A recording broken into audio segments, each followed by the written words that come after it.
Welcome back to the 65th episode of the DailyFlip podcast. I'm your host, Alex, and today we're going to be flipping through some of the top stories, including 2 stories about Social Security and how the system may fall apart, but they're trying to come up with some clever solutions. A story about the shrinking population of China and the adverse effects that it'll have on us here in America, how it may push them to invade Taiwan a little bit earlier than they would like to, as well as our daily delight, a story meant to leave you feeling positive and ready to take on the day. And normally this is the part where I say I'll stop rambling and we can jump to the daily debate, but I do have a special announcement. By the time that this podcast goes up, I should have most of the catalog available on every major platform besides YouTube, Spotify, Pocket Cast, Google Podcast, Apple Podcast. So look out for that. All you should have to do is search Daily Flip Podcast and check it out there if you would rather get your podcast there than YouTube. With that said, let's jump into our daily debate. For years, if not decades, the conversation around Social Security has raged. The conversation never really leads anywhere, though. Politicians acknowledge there's a problem and then continue to not change anything. Sounds like a lot of political issues. But as 2035 quickly approaches, it once again made it into the conversation. But will anything actually change this time? Or will it continue to have to become a true crisis before both parties actually take action? Let's jump to our first article here from National Review. We will regret our missed opportunities to reform Social Security. Quote, John Thune of South Dakota, the second-ranking Republican in the U.S. Senate, has suggested that Congress take up the Social Security reform as part of its legislation to increase the federal debt limit, with Social Security's long-term funding gap now topping 20 trillion. There's no time like the present. No time, that is, except for the past. New data from the Congressional Budget Office suggests that Congress acted on Social Security reform 2 decades ago. The federal government's largest spending program could have been made solvent, with only a modest impact on the incomes of the average retiree. End quote. So, hold on. We need to take a step back. You're telling me that taking preemptive action is better than responding to a problem that's imminent? So you're telling me that not eating those extra 5 cakes and gaining those extra 5 pounds is easier and better than eating them and then having to work off those pounds? Wow. It's almost as if there's a lesson that we've known here as a society, as a human race, that we maybe could have implemented. I'm very, very curious about that one. I'm going to have to do some very intense research about that and see if that's true. And obviously, I'm being sarcastic, and I'm sorry if I'm being overly sarcastic, but it's because of the political incentive structure that this sort of thing keeps happening. And we'll dive into this a little bit later, but politicians need a crisis. They need a crisis in order to act, and it's sad. And it's been happening for a long, long time. So the author takes us back to 2001, when the Bush administration put together a commission to, quote, strengthen Social Security, end quote. And honestly, I like the sound of that, strengthen Social Security, the SSS. Maybe George Bush went a little wrong there. But I do like the alliteration that comes along with it. But they didn't actually solve anything when they put together this special commission. But there were some proposals that the author really wants to highlight, and one in particular that he very much enjoys. One was that Social Security benefits would be frozen and would not be adjusted for inflation each year. So while this would have a small change long term, the effect would also be long-term. Basically, in 2001, they would have said, okay, you make 65, that's not the case actually. Let's say you get 45,000 from Social Security during a year. Instead of saying, okay, you get 45,000 next year, adjusted for inflation, no, the rate stays what it is. You get 45,000 in 2001 dollars, even next year. So as inflation goes up, technically, these seniors are receiving less money. And that does sound a little bit mean or not fair at first, but the author argues that those seniors would receive less funds when adjusted for inflation. They would not have to fear having a 20% reduction of benefits of Social Security if it fails. And also, what the author is trying to point out here is that they're still better off than when the Social Security crisis was trying to be addressed in the 60s, in the 70s, when there was a perception of your grandparents eating cat food and really struggling to get along.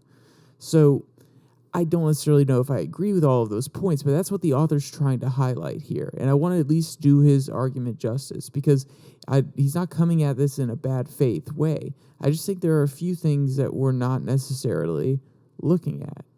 Because I hear this argument, and it holds up until you think about what has happened over the last 2 years of rampant hyperinflation.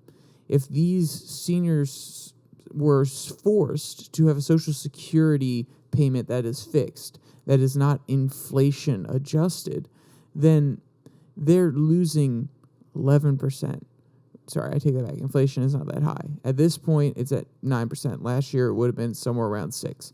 So they're losing 6%, 9% buying power, meaning that they could have been what? Let's say that in 2019, they froze the benefits where they were. They were receiving 45,000. I can't do the exact math off the top of my head, but over the 2 years, that's 15%. We can do 10% of 45, 4,500, and then half of that for the extra 5%, so 225. So then we're looking at 675. That's how much, $6,750 of buying power that those seniors would lose if inflation kept going at the rates it was going in those years. That's insane. And sorry if my math isn't exactly correct and it isn't exactly perfect, but that is a very easy way to think about it, which is they lose a lot of buying power. They can't go out and buy that extra steak that they may want or may even need if for some reason they're on dietary restrictions.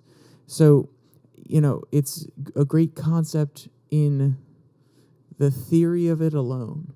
But when you really have to apply it, and then we have situations like this where inflation is rampant, then it actually is going to hurt our seniors very badly if they have a rate that is locked and is not affected by inflation. But let's give the author a little bit more time to flesh out his argument.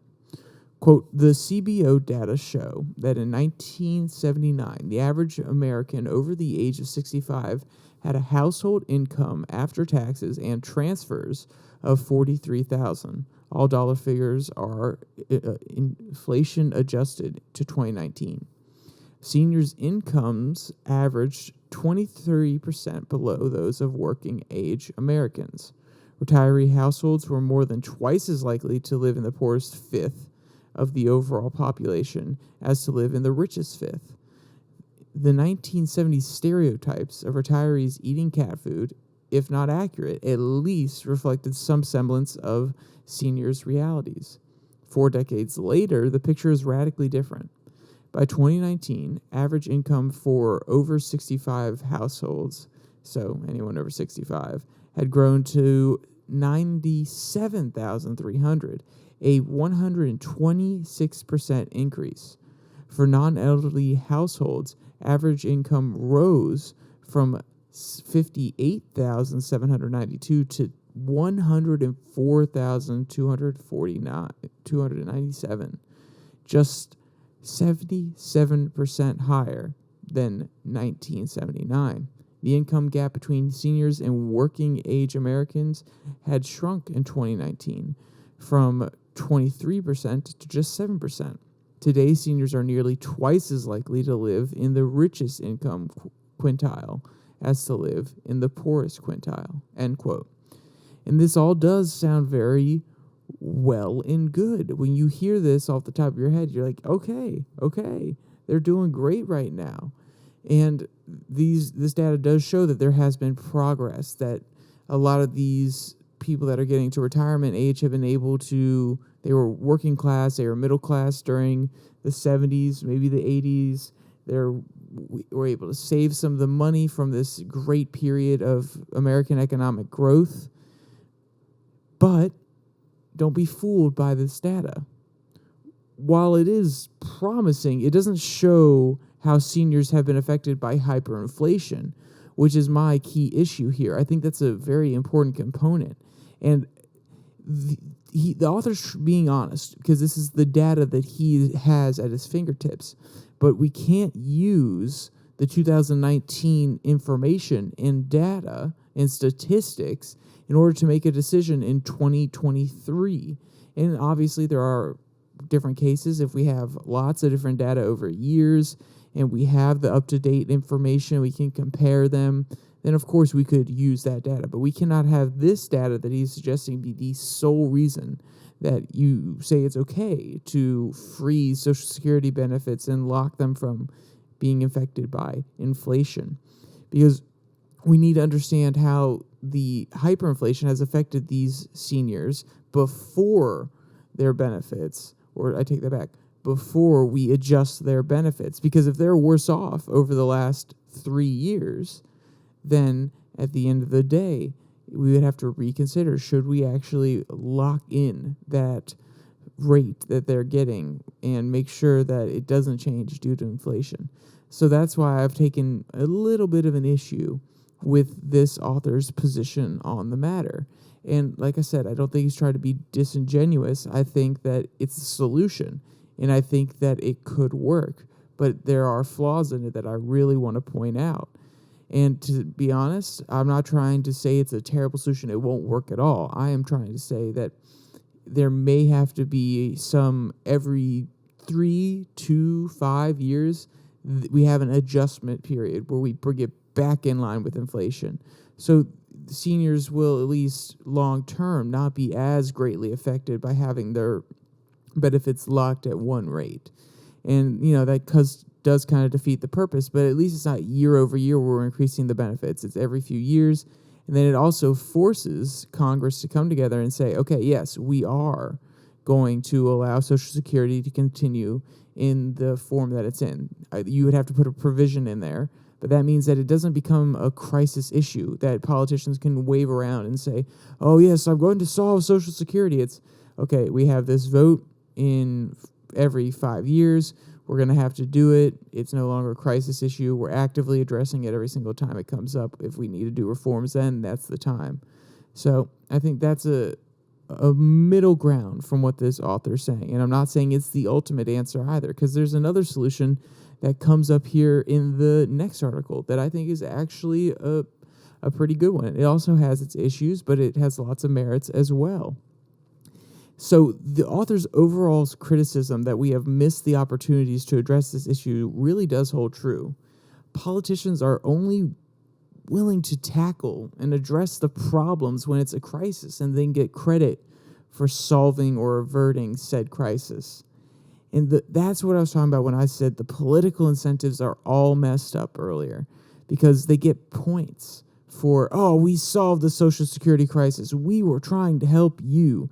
They get political points for actions like that and rhetoric like that, rather than doing the responsible thing, not being flashy, not going out and saying, oh, yeah, we worked with Social Security, we did some reforms, and just being humble about it. No, it has to be a big showboat. It has to be a big convention, like this next article is going to talk about, where everybody that's involved can get credit for it. Speaking of that next article, let's jump to it. From the American Prospect, the smart bipartisan plan to shore up Social Security. By 2035, The trust fund that Social Security relies on for many of its benefits will run out. But can there be a bipartisan solution? My last antics, the last article where I was ranting against politicians, would suggest no. But to be honest, if both sides were able to get a political win or were willing to take the flak for it, yes, there could be a bipartisan solution here. And that's what this author is proposing. There are always two perspectives when it comes to this debate. The Democrats offer the more taxation, the more funding programs side of the argument, and the Republicans often want to cut back on the benefits of Social Security. And both sides get demonized for their opinions. So you have Republicans calling the Democrats, oh, they're tax monsters, they're tax demons, they want to tax us, tax us, tax us. And then you have the Democrats saying, well, they're not demonizing, they are being mean to old people. They want to cut the benefits in Social Security. They're evil for wanting to take away your grandmother's lunch. So there's examples that come from both sides, and both sides get attacked by the other because nobody wants to be taxed more and nobody wants grandma to go without a meal. So there's no really winning in this situation, at least from the way that these two parties have gone about it historically, trying to address the Social Security issue.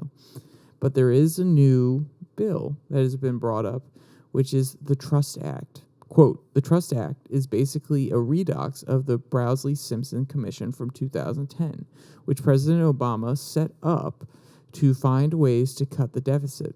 As the Commission for a Responsible Federal Budget explains, it would, quote, set up rescue committees for lawmakers to seek bipartisan agreement on changes to extend the solvency of and to otherwise improve trust fund programs. It ensures that the Trust Act, quote, would not make any direct changes to Social Security or Medicare, though, quote, cost reductions could be on the table, end quote. So this is one way that the politicians, the author rightly points this out, that both sides can take blame for any changes that come to Social Security. And also, it's a cutesy way for them to say, no, we're just addressing the trust funds. We're not actually directly addressing Social Security. So it's kind of a way for politicians to worm their way out of taking direct responsibility while also spreading the blame if people want to blame them for Social Security problems. And to be honest, it's a very clever political move, in my opinion. I think it's a little bit shrewd. Do I think that I necessarily want it to happen this way? No. I'd rather both sides come out, be honest, and work together and just take the flack. But it's never that simple. Politics is a very complicated game. It's all about your image, especially when you're trying to get reelected here in the next 2 years. So I get why they're doing it this way. And like I said, I think it is very, very clever.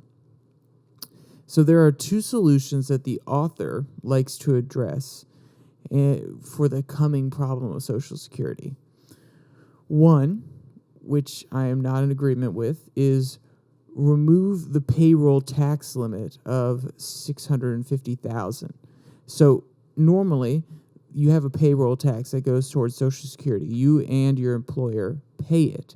And it up until $160,000 that they'll take money out of your paycheck to pay for Social Security. But once you go beyond $160,000 overall for the year, then they will no longer tax it. So the author wants to remove that cap and say, no, if you make $1 billion a year, we're still going to tax you at the same percentage rate that we're taxing Jibby Jim Joe down at the store, who's getting taxed on his $45,000 income per year. This would no doubt cause an uproar. People would not be happy with this, especially I take that back. Most of the rich people, but as I mentioned in my podcast the other day, talking about the Davos letter from the millionaires to the ultra rich, they would actually be okay with getting taxed more. So maybe some ultra rich people wouldn't hate on the fact that they have to pay a little bit more because maybe they'll use Social Security, or maybe they're getting too close to that retirement age and they wouldn't mind putting a little bit extra away. I don't necessarily know for sure, But it definitely would not go over well with the general populace. People don't like money being taken from them, especially the ones who are making above $160,000 per year, because they probably feel like, I can't speak for any of them because I definitely don't make that much money, that they're working extremely hard for their money and that any extra taxation is theft. But I think there could be less flack if the rate at which the income over $160,000 was a little bit lower. So rather than the rate being 6.2, which is the normal rate paid by the employee of the company, the employer pays the other 6.2, then maybe it could be an even 4%. And, that's just a thought, because I don't necessarily like just removing the cap altogether, because I feel like at some point people should be able to feel more of the benefits of the hard work that they're putting in. And I don't want the government encroaching and taxing too much. But if I had to sit down at a table and I had to give up something, but still gain something, I would say maybe we could take it to 4%. It's a little bit higher than half, but it doesn't necessarily satiate that need on the other side either. But like I said, just a thought. The second solution is a more interesting one, in my opinion. Quote, so what about the investment idea?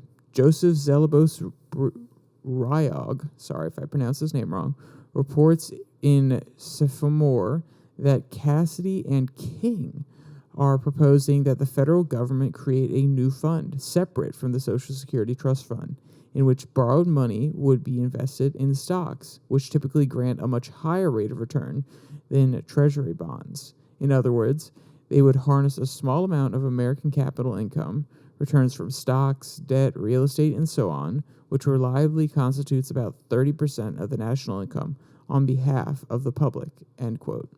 And the author goes on to state that the S&P has a historical return of somewhere around 9%, and that the treasury bonds are only bringing in about 3%. So look at that. You could possibly 3x your money. And I say to the author, yes, that sounds like a great idea. Sounds like a great proposal. But remember, in order to get that extra 6% of returns, if not a little bit higher some years, you're taking on more risk. The government could lose money year over year in this fund. And then how are they going to be able to pay some of those benefits when the trust fund is running low on its own money? Are they going to siphon off some of the funds? Well, then they have less money in there to create or realize the gains of 6% the next year. So there are lots of back and forth. There are lots of flaws to this. I do think it's a very interesting idea, and it's a very American idea. Yeah, let's just throw some of our American tax dollars into the stock market and see where it goes, baby. Ride it to the moon. I love it. It's really throwing a different spin on the way that certain people would think about it. But I do think it could also be dangerous. With the government throwing in public funds, not even just public funds, just government funds into the stock market, in theory alone, they really could bully the market with if their fund is large enough. Like some pension funds for cops, firefighters, they're able to shop around and try to get the best deal and really work the brokers that are working on Wall Street. And the government already has connections with people on Wall Street, so they have to build those connections deeper.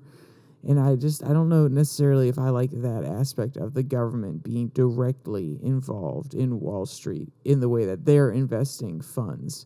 And I know government officials do it, but I mean the government itself.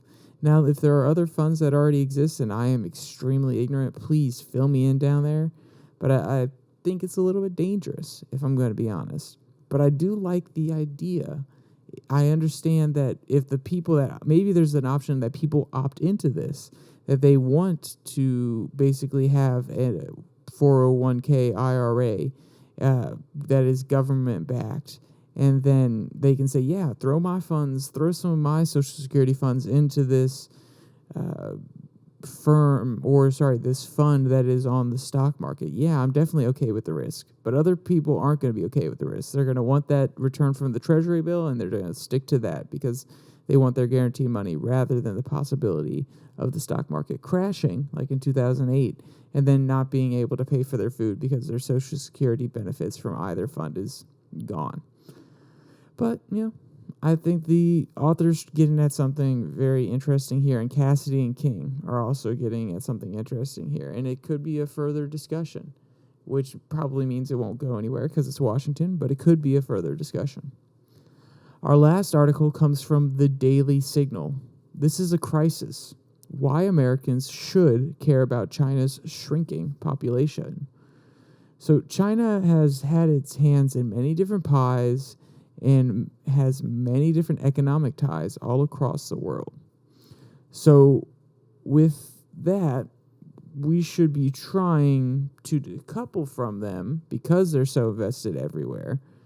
But we also need to really pay attention while we're doing that to what's happening there, especially with this, quote, coming crisis. Quote, this is a crisis that has been decades in the making.